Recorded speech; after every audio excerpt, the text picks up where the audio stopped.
Oh, hey, wait. First, we got something in the mail. What did you get in the mail? mail? We got a present. Gentlemen, we have finally made some money on this podcast. We have been paid for our efforts. Hell yeah. Here it is. Hell yeah. Let me just pull it out of here. We've got... we are now millionaires in motherfucking Bezos bucks. Sweet. Yeah, Bezos bucks, guys. We're rich. BezosTown.com. We're rolling in it. Shout out to at Bezos Town, a strange man who makes this money on the internet. It's really check it out. I think you can get it from him. The exchange rate, I think, is actually pretty reasonable. It's got a really nice picture of Jeff on it. Yeah, no, that's a very lifelike representation, very actually, in that he looks like a fucking ghoul. Yeah, everything like else, a bald, sweaty ghoul. Everything else looks like a Crumb comic, but Jeff himself is pretty accurately rendered. So. Yeah. Cool. Oh, man. Cool, huh? And wait, there's this. Thank you, random weirdo. Thank you, creepy person who now has Greg's address. We actually have like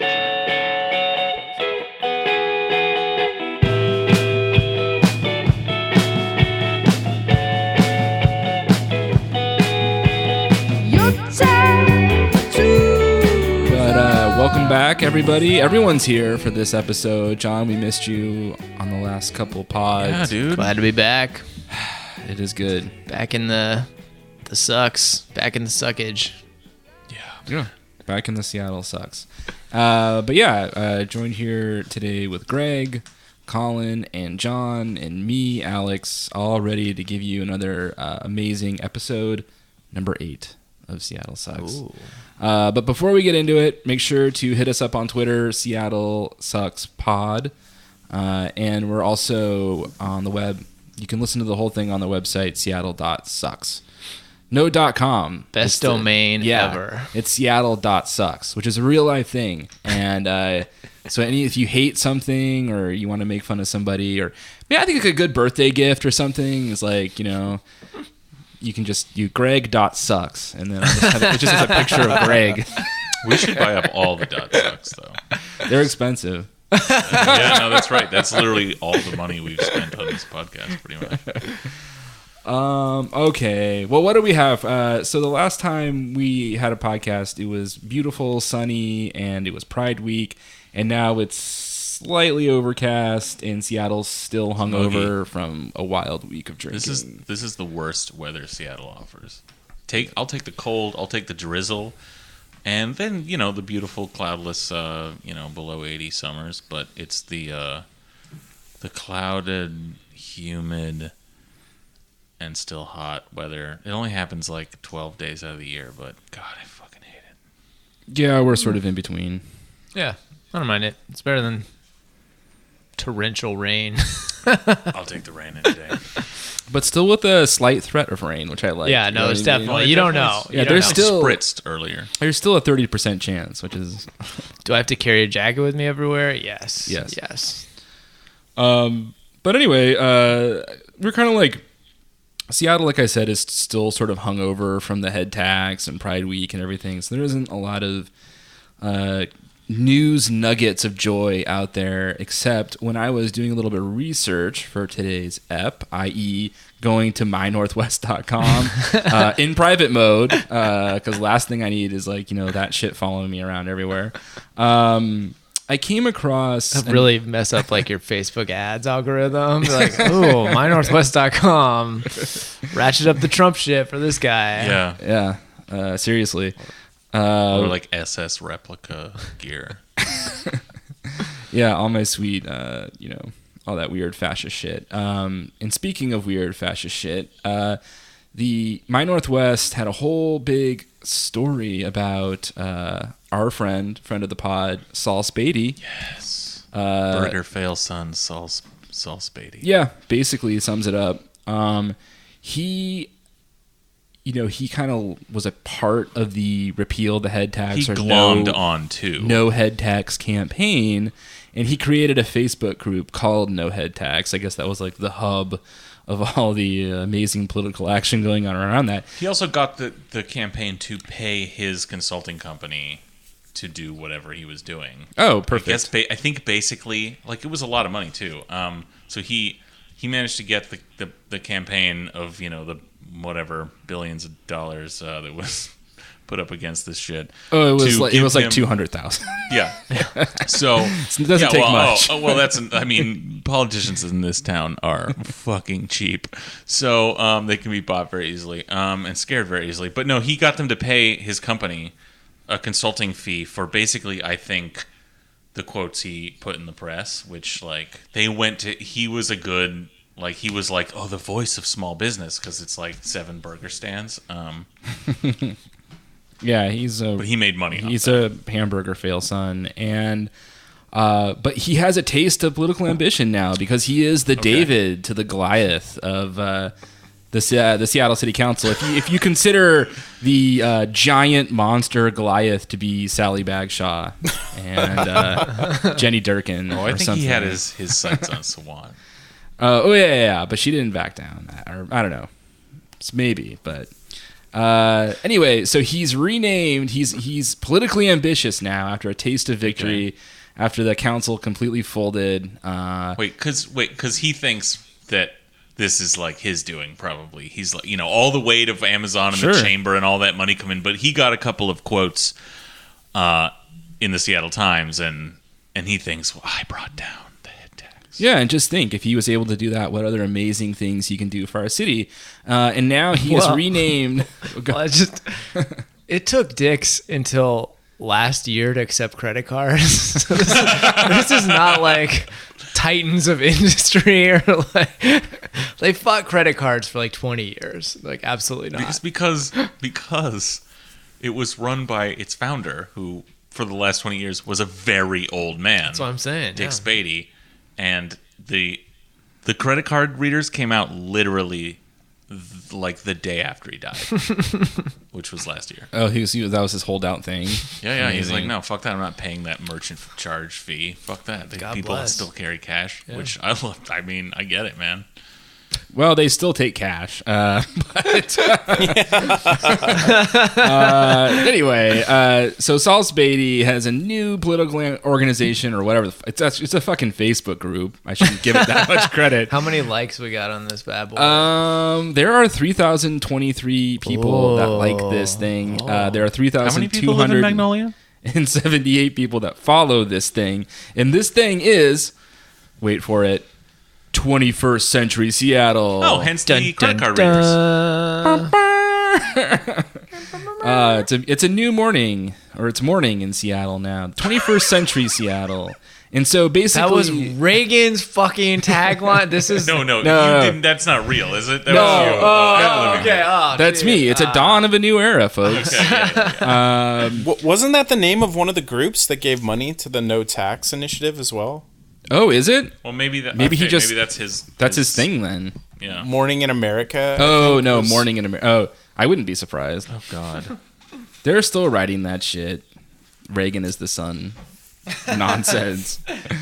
But anyway, 21st Century Seattle seems to be some sort of vaguely politically ambitious group, and I just want to read their tenets of belief. So they have a sort of manifesto or something, a 7-point belief system to change Seattle.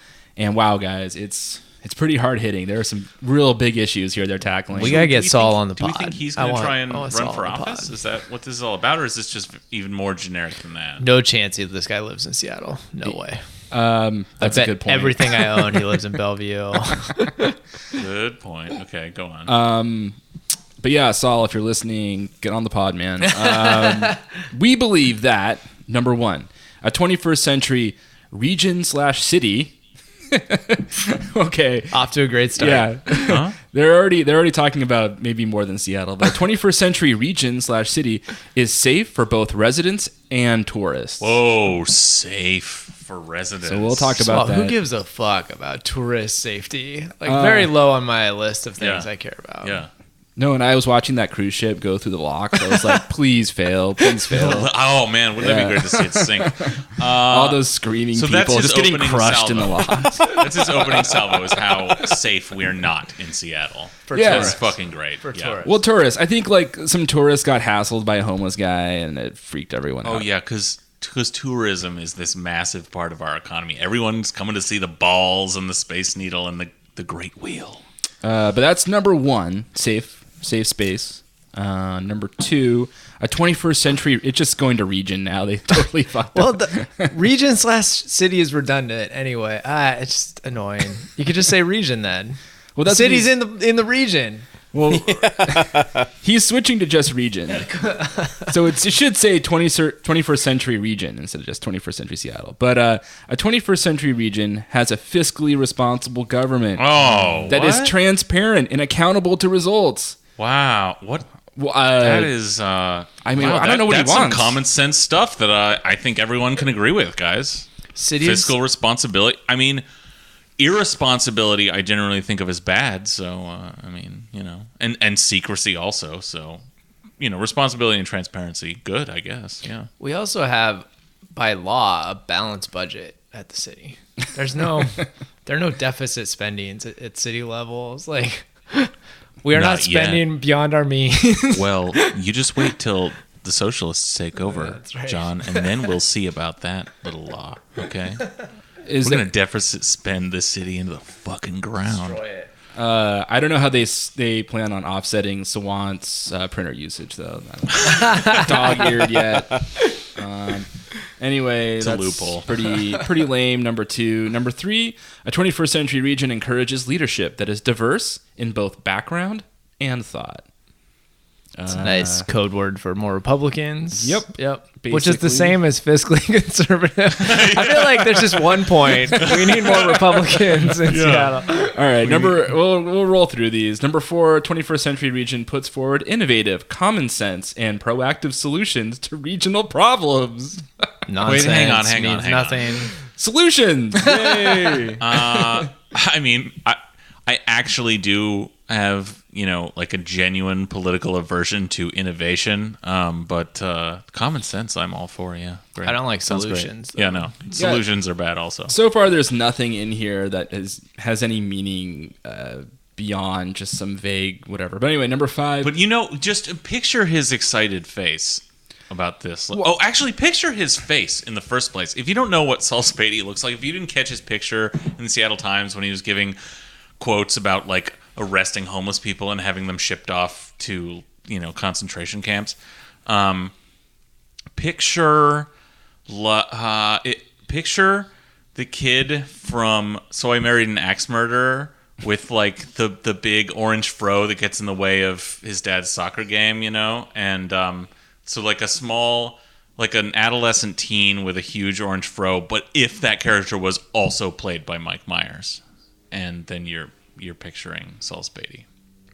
That's a reach. I don't know. I never saw So I Married an Axe Murderer, so I don't I got watch nothing. anything that Mike Myers is in, period.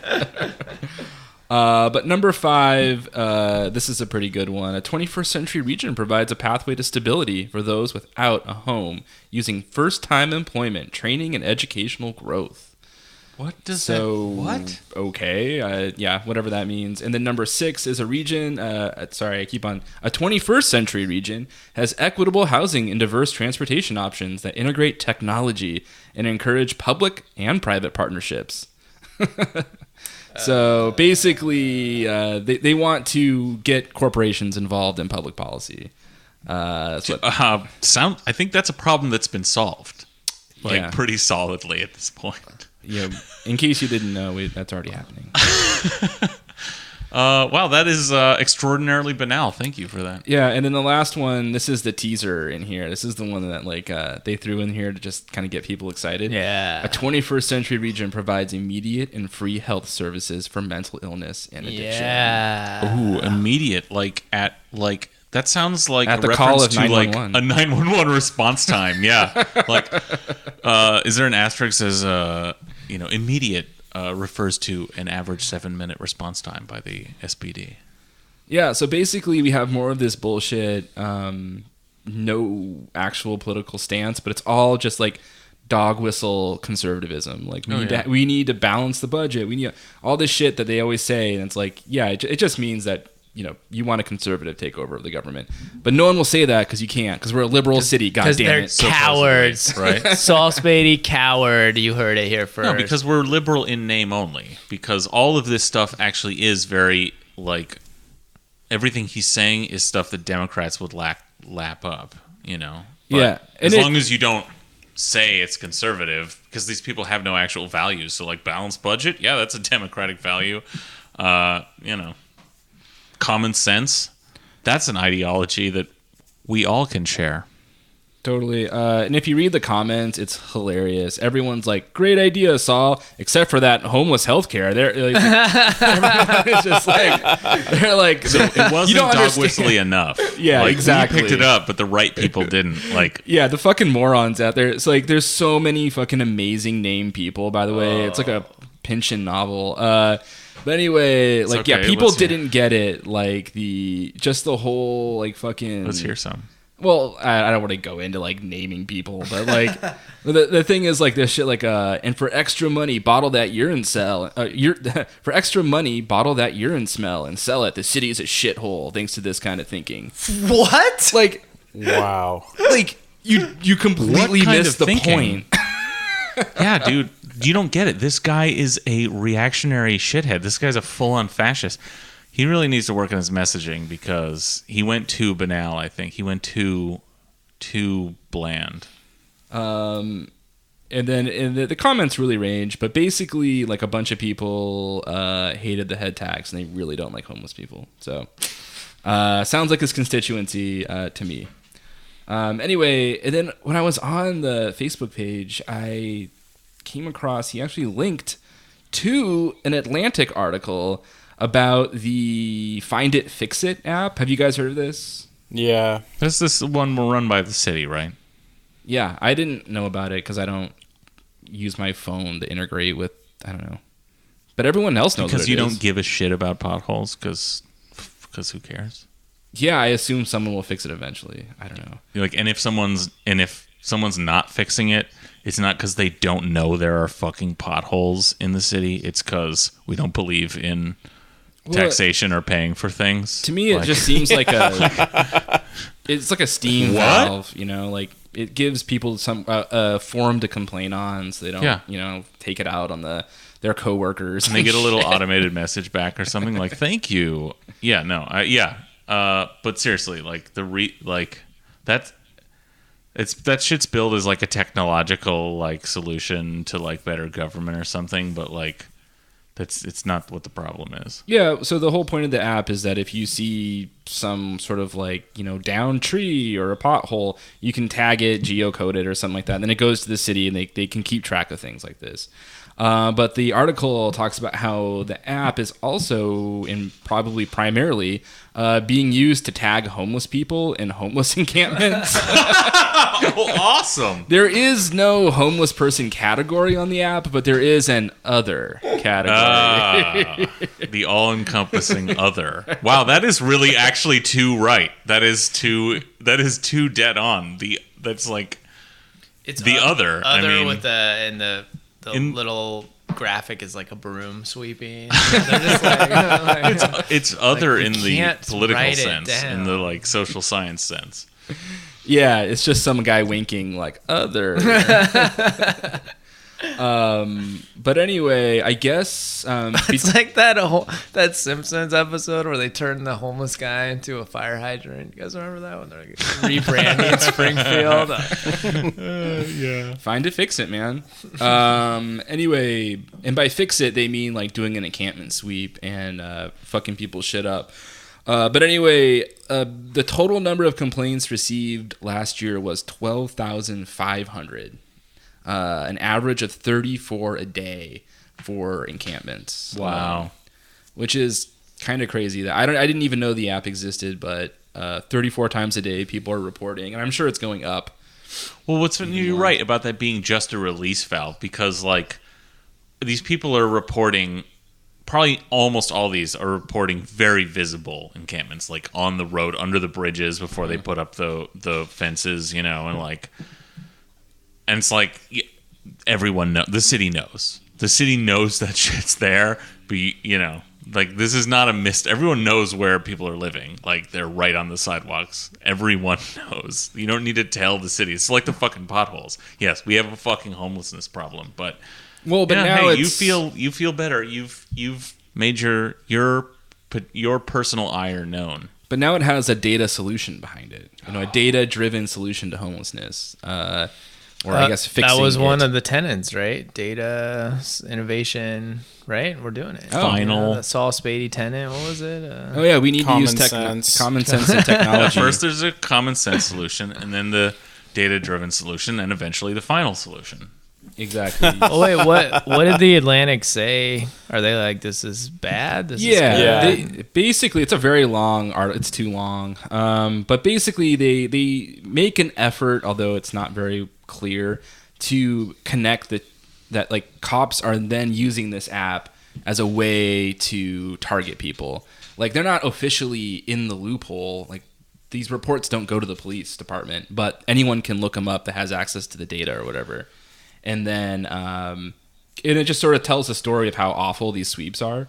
And so it's mostly, I think, a story about how we have a problem in sweeping up and, bulldozing encampments doesn't really sound like it's working or is humane. It's deeply horrifying. Like, yeah. Hey, while you were out, we took the very last of your personal belongings, those basic necessities that were just barely keeping you alive.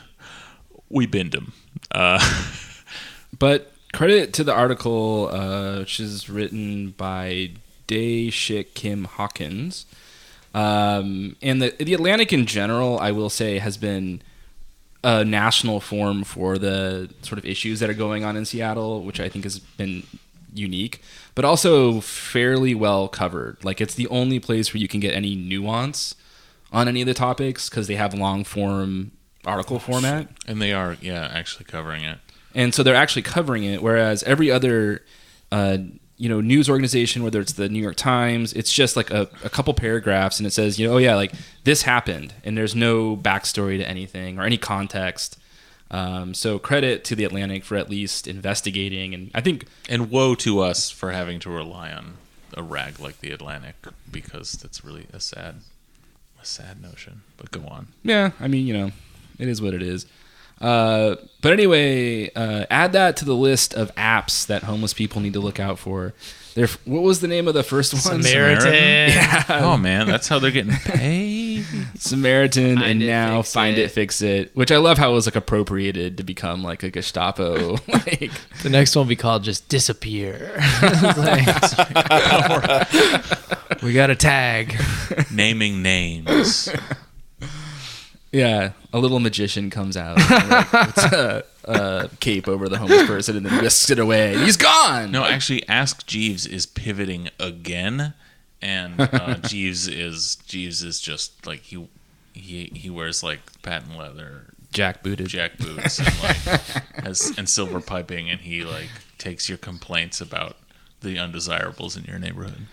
Right, and I guess we're sort of laughing about it, but it is pretty horrifying. I don't really know what else you could do. I don't know what you guys think. Fan of the Fix It, Find It philosophy, or not a fan of the Fix It, Find It? I don't know. But, I mean, you can't stop people from being shitty.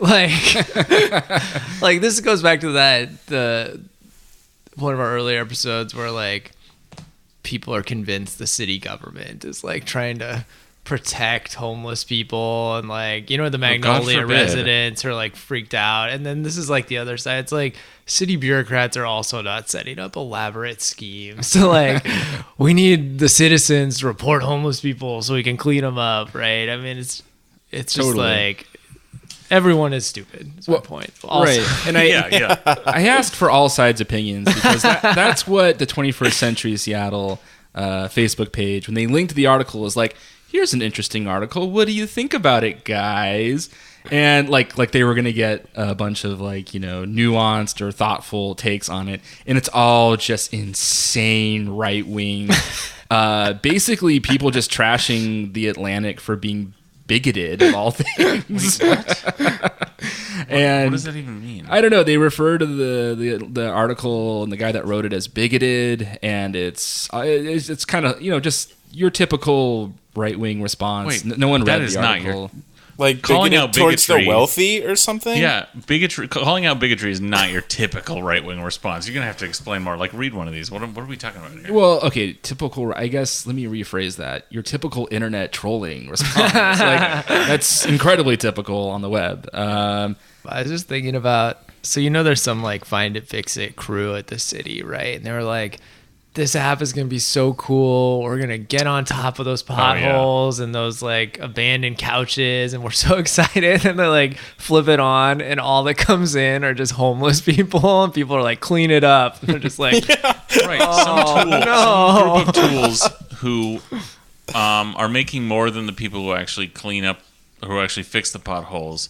We're like, oh yeah, this data will make it so much easier. We won't have to go out and find the potholes now, and all this other stuff. And it's like, it's just an example of technology fixing nothing. Like, you don't have to go out and find, like, just drive down the street and stop at a pothole, like, and fix it. This is not a real problem.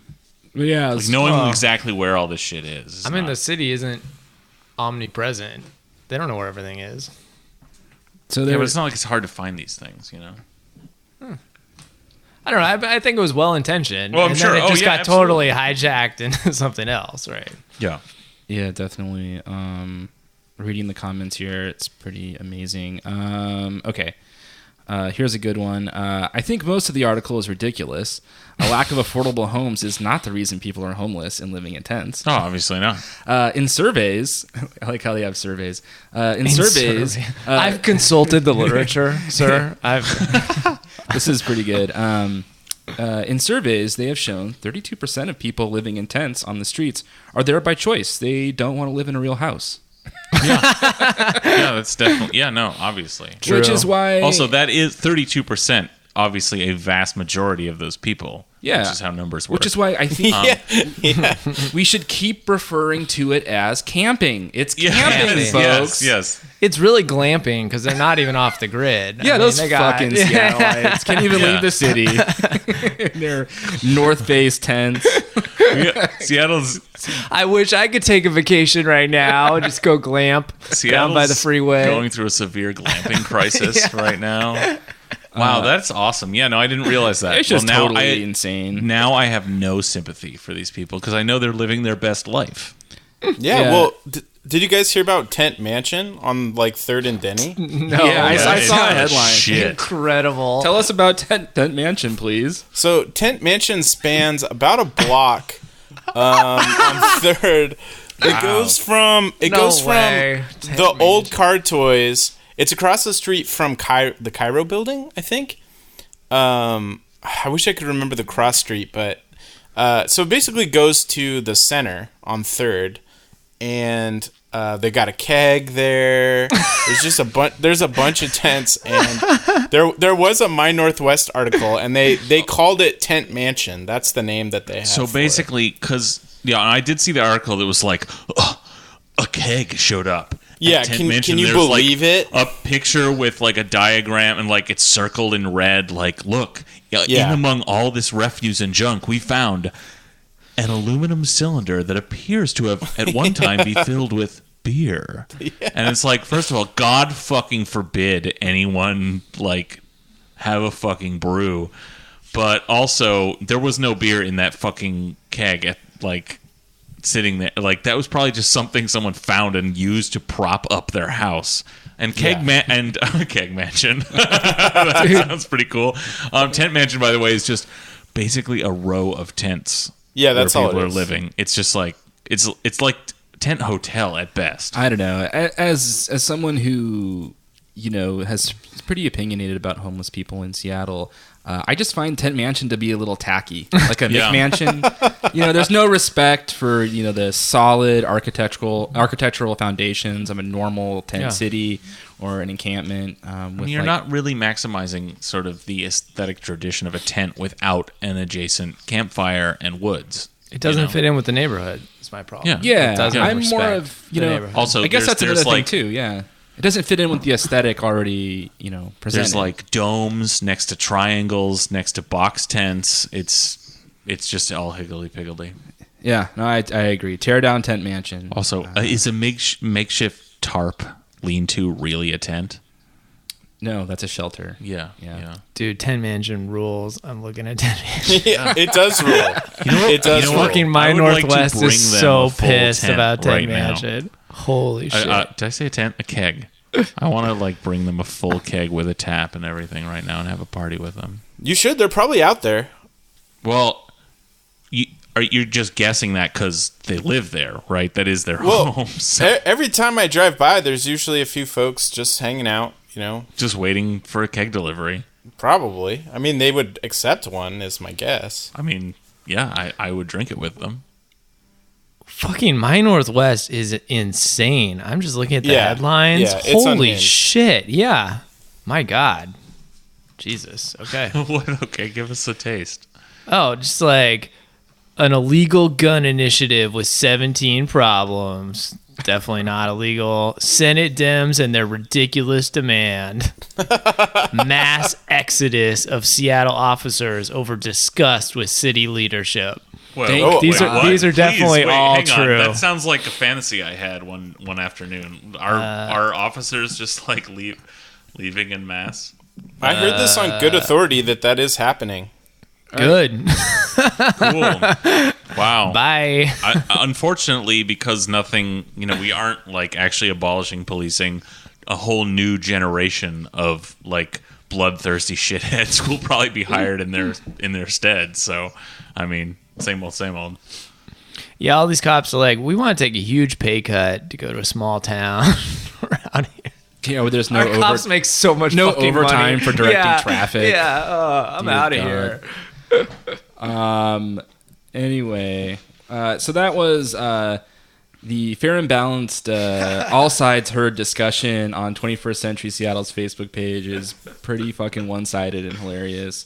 I definitely recommend you never go to it ever and stay as far away from it as possible. But I think we can all agree literally toxic. That the best possible path forward is for Sal Spady to run for a high office, like city council or something. Governor. Because that would be just like a dream come true. I'd be careful what you wish for. That's all I can say. But sort of as a segue, the 21st Century Seattle's number one tenet, the number one thing is that Seattle remain a safe place for everyone, tourists and residents alike, which is hilarious because have you guys, y'all read the article about how Seattle thinks it's a really dangerous city, but in reality it's completely safe? This is it's in Seattle Times, right? Yeah. I haven't read the article, but I read the headline and, of course, chuckled to myself because that's the number one thing people talk about is the horrible property crime. Well, look, that's the first thing he mentions, Sal Spady on his bullshit thing. That's that's our best friend. What's his dumbass name again? Dubin? Oh yeah, Matt Dubin. That's it's the easiest. It's the easiest way to excite a homeowner. Anyone with any fucking money and who owns anything physical is suddenly, I think, just gripped with a terrifying fear that it or their now not shitty life is going to be inconvenienced or potentially damaged by crime. Well, I mean, one of the big takeaways here is that the west and north, so Magnolia and Ballard, were extremely over fearful in relation to the rate of crime. Well, it's hilarious because at the top of the article, your neighborhood, our favorite neighborhood, is mentioned, and fucking Magnolia, dude. And sure enough, on the map of like rate of crime, it is like it's in the 0 to no, like very little to 0 category. It's not smoking red hot. And then but it's damn near. Yeah, it's in the fear of crime. It's very near the top. What? Seattle might be one of the safest cities in the world. Times Square 1970s. It actually is like a nice maybe. It's not even city. Seattle 1970s. Anyway, do you have it pulled up? I've got it. So like, give me a hit. I haven't read it yet. Okay, so the headline is, this is from Gene Balk in the Seattle Times. Mean World Syndrome. In some Seattle neighborhoods, fear of crime exceeds reality, which is like a really like bland way of saying people are fucking nuts. Anyone who owns a home is fucking crazy. They have this insane fucking psychosis that like the second you have any fucking property and that your life is worth anything, the second you aren't miserable as a human being, you start to feel like your life has value, and which is not something most humans like have any concept of. And then you have this like apparently this psychotic fear of loss just overcomes you. I assume again, like Colin, as you begin to have more equity in your home, this is going to overtake you any minute now. You know, you've got a wife and child to protect. All the guns are making you feel more safe at night.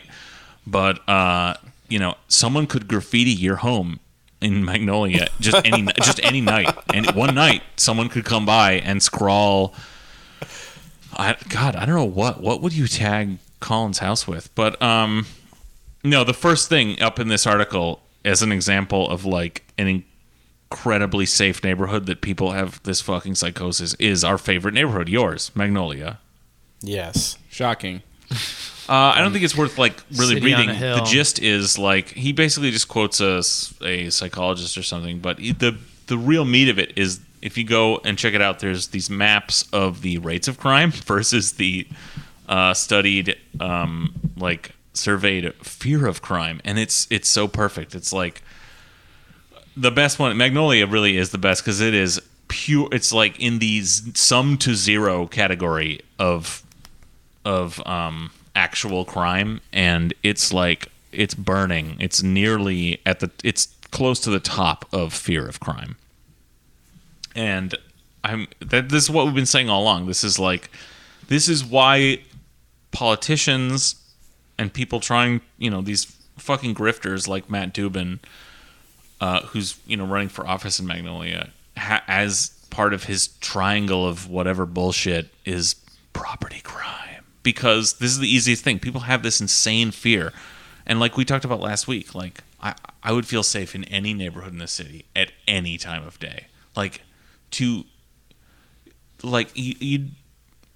more likely to get shot by a fucking cop than actually mugged in this city. Yeah. That's not true. But I don't know. Definitely not true. We're not a perfect city. Yeah. But I do find it hilarious true in that America. you would think Definitely like, not true. the hub. You're like, okay, well, what are the most dangerous neighborhoods in Seattle, right? You're like, like Pioneer Square, Belltown, South Seattle. South Seattle. No, folks, Magnolia. Number one. That's where people are terrified. Now, some of it, The dog parks are like, ooh, you go to that dog park. some of it isn't off base. Like it's really weird. Basically, like some neighborhoods like Pioneer Square and Sodo are like in tune. It's there is high crime, and people know there's high crime. You can see it. It's not a made up fear. It's not like right. It's you real. know what the risks are. And I want to point out that like I swear to God, like once every 3 months, someone gets fucking hatchet murdered in Pioneer Square, and it's insane. It's always some random person, and they just walking home at night, and then that hatchet killer strikes. But it's something that commonly comes up, and I wonder if it's like a cool like serial killer. Survive the hatchet killer No, again. you just got to know how to play. Alex, you once told me the story about your 6 months in New York that like I still think of as do you remember your story about almost getting mugged in New York, Oh, and skirting through it on pure like confidence and cool. Well, yeah, I was on the phone. It was super late at night. I was like talking to my girlfriend, and I just see some kids. Honestly, they were younger than me, and they were sort of like hanging out. And I was like, "Well, that's kind of weird." And they were walking towards me, and I was like, "Whatever, like it's fine." I'm in Park Slope. It's like the second nicest neighborhood in Brooklyn, right? And then as soon as they get close to me, they all fan out around me. And then I was like, well, yeah, I know how this is going to go down. But I was on the phone with my girlfriend, and so what I did is I just speed walked like a Red Rover style through their net. And I just was like, seriously? Or, you know what I mean? Like they were in my way, and how Come on. can't believe. Yeah, I was like, come on. Like this is psyched him out, dude. unbelievable. And then I my heart is like pounding, but I didn't even look behind me. But I'm sure like nothing came of it. Not one of them said a word.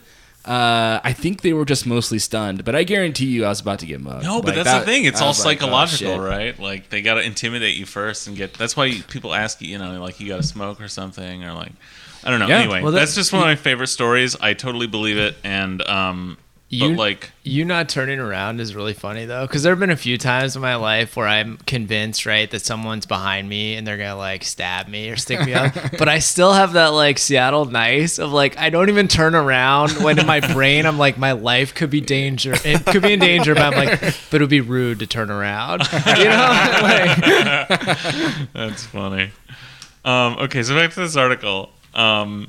What's funny is like some shit is off base in the other way, and this is the perfect example. Is South Lake Union actually has some of the highest crime rates in the city, but Really? but people who live there think it's the lowest. Like Wow. they rate it, it's like totally safe, and this just shows you like it's all about like it's perception. Like I guess people in South Lake Union feel like because it's so like bright and new and clean and there's like so much shit going on, they think, oh well, we're taken care of here. We're in this Amazonia bubble. We're not affected by this shit. In fact, for all kinds of because it's like a bustling urban neighborhood, the crime is some of the highest in the entire city. They're like, we included white collar crime. In this. zing! Boom. Yeah, that's a good point, actually. This really only covers certain kinds of crime, but that's funny. There's also a weird like the Sal Spady thing, and like this our concern about tourism too, which I think is interesting because we keep setting records in tourism each year. Like Really? yeah, like Like it's Seattle records. yeah, like huge. I mean, we're a huge tourist stop. People come here? Yeah, like all to the- the city. yeah. I get like coming Cruise to- ships. Dude, the cruise ships. Yeah. Oh, right, the cruise ships. We're Okay, huge. yeah. We have like But that's really it, right? I don't- We're I don't like a know. port for Alaskan cruises. Like that's basically it. No, it's Chinese people come here. yeah, we're big. We have all those hotels going in. That's true. But it's like, why, whatever. If tourists are, first of all, they keep coming here in droves, so like it's fine. And whatever, if they're like a little scared of Seattle, like very low on my list of priorities. And like every other, if you go to Europe, they're like, watch your wallet, watch your purse. They're like pickpockets swarming you at the train stations, and like your money belt on. Yeah, they're like, oh, do you got make sure your passport's safe, not next to your wallet, because you Keep gotta it get in out your of here. asshole. Yeah, so it's like that's just life in a big city. in a It's world like, in the world. yeah, don't be an like, idiot just- and be safe. Yeah, no one's coming from another continent to see like our beautiful waterfront, No, to see you're- the view from the viaduct, you're wrong though. We're like a big to go to tourist Ivers and destination. feed the fucking seagulls. They are. They're coming to the Space Needle and the waterfront. all Space that Needle. shit. If you are from out of town and you're listening to this and you haven't been to the Space Needle yet, we were recording from there until it opened again and they kicked us out. Let me just give you a piece of advice. The Space Needle is a beautiful work of architecture that is best seen from outside of it. You can't see the Space Needle from within the Space Needle, so don't bother. Look at it from near or far. If you want to like go up and touch its massive like girder legs, cool. See it from below. Take a picture of you, like with you in it, looking up at it. Don't go up in it. It's pointless. There are better places to see the city from above. Also, cares anyway? It's like climbing a mountain, you know. I've been to the top of the Is Space it Needle. like taking a high-speed elevator is like climbing a changed mountain? Basically. And so anyway, don't worry, guys. Magnolia is perfectly safe, but stay out of South Lake Union unless you want to get carjacked, like Death Wish style, like your wife and children are murdered in front of you. It's the most dangerous part of Seattle. We should put up a billboard like, be alert, you're in the most dangerous neighborhood in Seattle. We should put crime scene tape. Yeah. Just around the whole place. Yeah. People need to do that more. I fucking love crime scene tape. When I was a kid, I just wanted crime scene tape. I thought it was cool. I'm sure you can get that on Amazon. Yeah, totally. Well, those were the big topics today. You guys want to talk about anything else? What else is floating around in your mind? Yeah, that's fine. Colin, how are you doing over there? Well, Z didn't sleep, so not great. The joys of parenthood. Exactly, yeah. Isn't there some kind of like Vulcan death pinch you can give her that makes her go to sleep or something? Yeah, probably. Some Just jiu-jitsu move. Put her into a sleeper hold. Yeah. Yeah, she's learning to speak, but I don't know if she can yet get out I can't breathe. Yeah. Oh man, that's rough. I'm sorry, dude. Yeah, she was trying to climb out of her her cage this whole episode, but Oh, she's just so Go excited. tell her to play in the ocean. yeah, she was, but I don't know, it must be all this negative like demonic energy coming from Seabrook. Yeah, that sounds pretty awful. Like that sounds horrifying. It's honestly. terrible, man. It's Why are you there? It's like she can't sleep because of all the wolves howling. The demons scraping at the window, and Such a light sleeper. I don't know. cool. Just get out of there before the tsunami, Colin, because Yeah, I know. Yeah. We're just straight dead. If that Yeah, yeah. happens. What's your Straight tsunami evacuation plan? Well, luckily we can just drive. I think at this point east, but I Dude, don't it's think all flat out there. You got to get Yeah, off that we big wouldn't- sandbar. You get we washed wouldn't- away. You wouldn't. make it. we wouldn't beat the wave. You're out on a giant sandbar. Like, Yeah, no wonder she can't sleep. I've just been thinking about it in my mind all night, just simulating, like, oh no, Well, I'm dead again. And as we just read, Magnolians have a propensity for anxiety and fear. So yeah, you have the irrational fear of of the middle class. Right? Like, how do you sleep at night knowing that your home is unoccupied, just sitting there? It could be destroyed. It could be burned down by homeless people, like, while you're away. I just trust that my fellow Magnolians will keep everything, all my possessions safe. They'll guard my castle while I'm gone. It's probably like And got seek several vengeance. like, laser beads on it from sniper rifles of your neighbors Yeah, right now. yeah. They won't get past all the traps. Bungee sticks in your front lawn. Holy shit, that's so amazing. I wish, next time I leave for a vacation, I'm totally setting traps in the apartment. And then I hope my landlords have to like come in because like the smoke alarm's going off and just get like a shotgun blast to the face. Like, whoops. Thought you were a burglar. Okay, everybody. Colin, stay safe out there. Thanks. You guys stay safe in Seattle. Yeah, we'll talk to you later. Hit us up on the pod or on the Twatters. Hit us Twat up us. on Twitter. And share our link, because there's I think I read about this thing called viral something, yeah. and it's like if people like share something, like more people will.